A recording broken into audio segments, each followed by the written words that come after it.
Today, I want to talk about a very important subject for me and my life, and I call it enlightenment. What does it mean to me, and what does it mean to most people? Most people think that it's associated with religion or whatever, but to me, enlightenment is coming from the dark to the light. And in the dark, well, you can't see anything. In enlightenment, you see everything. The best description I heard of enlightenment is that position in your life where there is no suffering. It is the enlightenment is the end of suffering.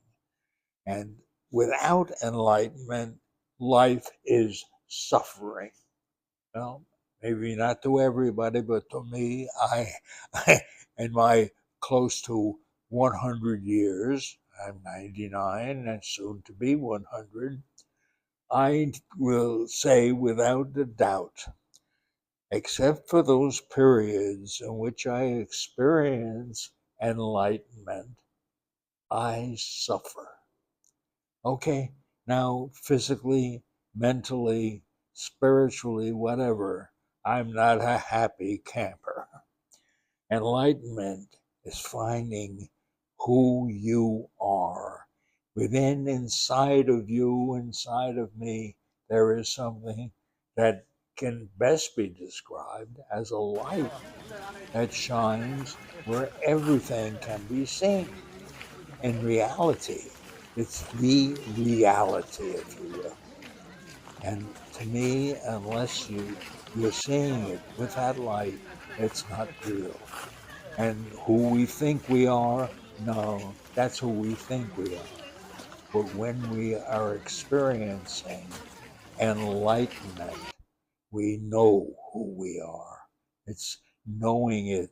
You can't even explain it, but you know it with every fiber of your body, with every cell in your body, you know.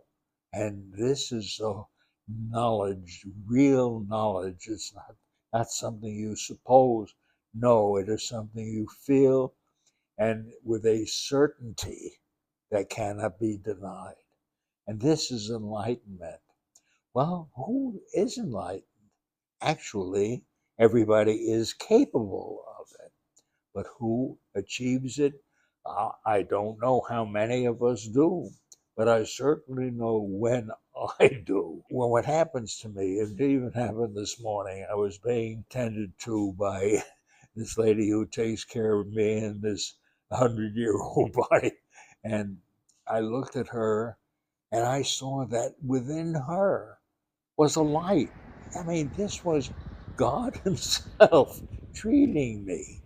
And to be able to see someone else's spirit, if you will, because that spirit is the light. To experience that light is the purpose of this life. Actually, I'll go even further than that. It's to expose others to that light, to see it in others and feel it in yourself and become the light of the world, because that is who you are. Am I everything on this shirt? I guess so, but I'm far more than what is on this shirt. What is on this shirt is what you see, okay? But behind what you see, there is another Stanley, okay? And this Stanley is who you are. I am who you are, which is far more than that you see on this shirt. And I hope that is an answer to you, because that thing that is beyond what the expressions on the shirt, what is behind that is who I really am.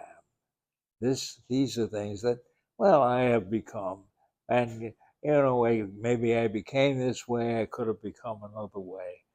But who I am is the one who has the ability to become anything and even to become who you are. That spirit that is in me is in you. And when I see that light in you, it is a reflection of the light in me. And this is enlightenment. And to be able to experience that light, to be the light of the world, and to be able to help others see that light that is in themselves so they know who they are. This is the wisdom that goes beyond the suffering in this world. That wisdom is the cure for suffering. In fact, the definition that I have of enlightenment is the end of suffering. When you see what you do not approve of, when you see what you do not like, when you see what is causing you suffering, then the goal is to change what you see by changing your focus. And you change your focus from outside to inside and see who you are. And the best way of seeing who you are is to see who someone else is. Okay, because they are a reflection of who you are. And when you can see the light in another person, you are looking at a reflection of that light, that spirit, that God that is within inside of you. The only way you can change them is to change yourself. And when you can find that place within yourself that is the source of the light and have your actions reflect that light in them, well, it may help to just don't get caught up in their anxiety, where you become a reflection of them, of their anxiety. No, take a look at yourself. Are you anxious? And then by meditation on the truth of who you really are. Well, you are not who they are. You are not anxious, or you can become anxious because it's contagious. But the truth is a contagious wellness. Okay, the anxiety is a contagious sickness. So by your experiencing that being that you really are, that spirit, that expression, the manifestation of that of God Himself that you are and they are, when you can experience that even for a moment and know that it's there, then it's the only treatment for this sickness is the wellness that is contagious.